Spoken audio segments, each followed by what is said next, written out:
The world awakens slowly. A soft gray light spills over the horizon. It touches the tops of towering pines and ancient oaks. The air is crisp and cold, carrying the scent of damp earth and wet leaves. Below, a river snakes through a wide valley, its waters dark and mysterious in the early morning gloom. Mist hangs low over the water, like a ghostly blanket. This is a land untouched by modern hands, a world of raw, untamed beauty. It's a place where survival is a daily dance with nature. Every sound has meaning. The snap of a twig could be a deer, or it could be a predator. Silence reigns, but it is a living silence. A lone wolf howls in the far distance, its call echoing across the vast, empty landscape. Soon the sun will climb higher, revealing a world teeming with life. Herds of giant deer will graze in the meadows, and woolly mammoths will roam the plains. This is a time of giants, a time of struggle, and a time of profound connection to the world. Deep within a limestone cave, a small fire crackles. It is the heart of the home. Its light dances on the rough stone walls, creating moving shadows. This is where Kalen and his family live. Kalen is a strong man. His shoulders are broad from a lifetime of hunting and work. His hands are calloused, but they are skilled. His mate, Alara, stirs beside him. She is wrapping their 2 young children in warm animal furs. Their eldest son, Bran, watches his father with wide, curious eyes. He is eager to learn the ways of the men. Their younger daughter, Lyra, sleeps soundly, her small face peaceful in the firelight. The walls are decorated with simple paintings, outlines of hands, and crude drawings of bison and deer. These are more than just decorations. They are stories. Their small family is part of a larger clan. About 20 people share this cave system. They are all connected by blood and by the shared struggle for survival. They rely on each other completely.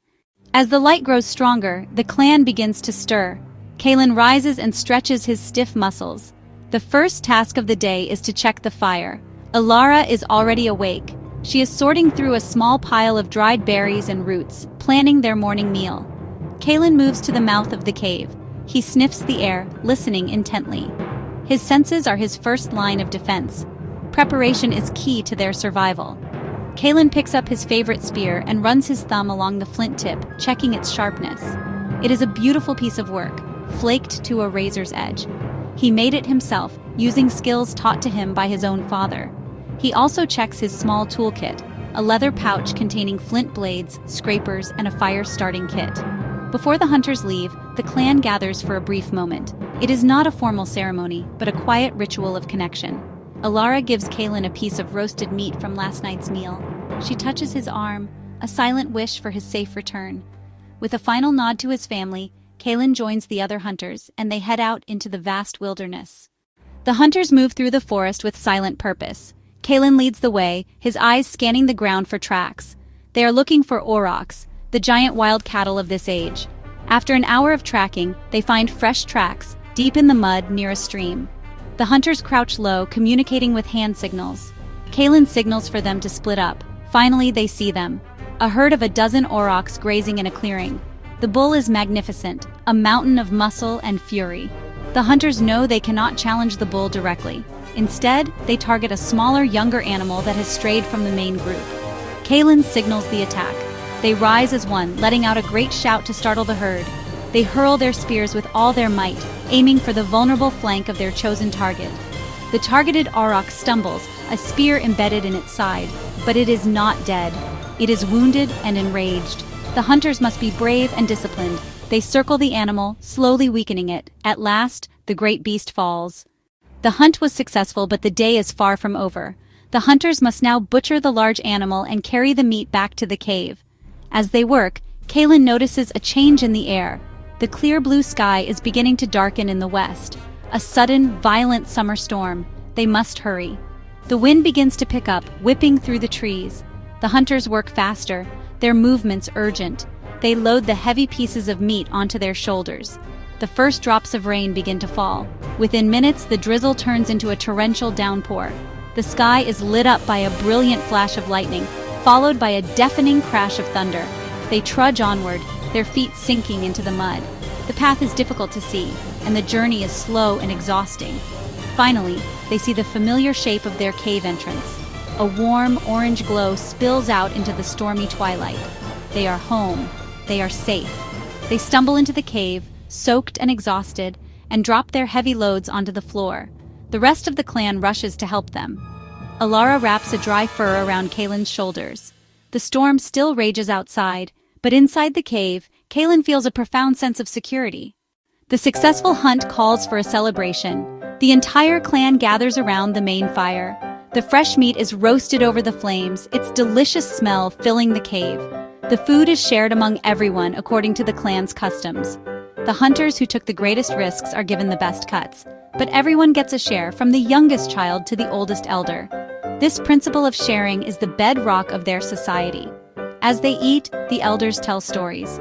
An old man named Gorich recounts tales of hunts from his youth, speaking of a time when the mammoths were more plentiful. The children listen with wide-eyed wonder. Kalen's son, Bran, sits at Gorich's feet, completely captivated. This is how knowledge is passed down. Gorich takes a piece of flint and shows Bran how to shape it, his old hands moving with surprising deftness. Other members of the clan are busy too. Skills are shared freely, for the benefit of all. This communal activity strengthens the bonds between them. They laugh together, work together, and learn from each other. In this harsh world, no individual can possess all the necessary skills for survival. By sharing their talents and resources, they create a resilient community that can withstand almost any challenge. The storm has passed. Outside the cave, the world is washed clean. The setting sun breaks through the clouds, painting the sky in fiery shades of red and gold. Kalen sits at the entrance of the cave with Alara by his side. Their children are nearby, playing a simple game with smooth river stones. The day has been long and hard. Kalen feels a deep sense of satisfaction. He has provided for his family. He has fulfilled his role. He looks at Alara and they share a quiet smile. He watches his son trying to imitate the flint-knapping skills, sees his daughter laughing as she chases a moth. This is what he fights for. This is what he lives for. This small circle of warmth and love is his entire world. As darkness falls, the stars begin to appear in the night sky. They are incredibly bright, untouched by any artificial light. The fire crackles and spits, casting a warm, protective glow. The sounds of the night emerge, the hoot of an owl, the chirp of crickets. Kalen feels a profound connection to everything around him, to his family, to his clan, to the land, and to the vast, star-filled sky above. The day is done. They have food, shelter, and each other. For now, in this moment of peace, that is enough. Tomorrow will bring new challenges, but tonight they will rest safely, protected by the fire and by the strength of their community.